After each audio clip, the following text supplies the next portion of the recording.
पाकपतन में दरिया सतलुज का हिफाजती बंद टूट गया। सैलाबी रेला बिफरने से रिहायशी आबादियों में पानी दाखिल हो गया। मुतासरीन फंस गए। मजीद जानते हैं नुमाइंदा बोल न्यूज तारिक हुसैन भट्टी से। तारिक, अपडेट कीजिएगा।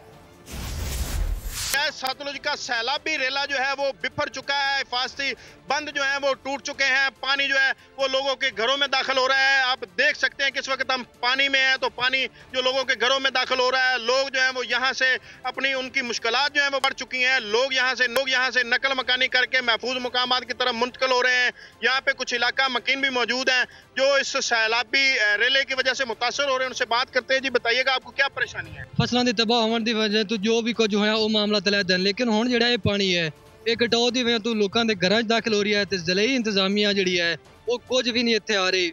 इसी डीसी या जो भी है वो आंदे सिर्फ एक डब्बा बिरयानी का दे दिता, फोटो सेशन करा लिया। ये बंदा दी इस नफ्स में तजलील नहीं हो रही कि तुसी दसो।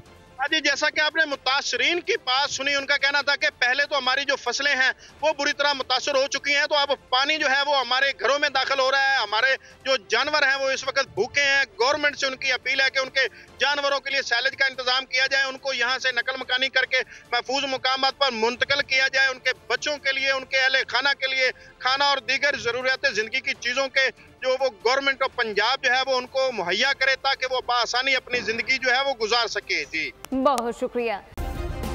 सब्सक्राइब करें और बेल दबाएं ताकि कोई खबर रह न जाए।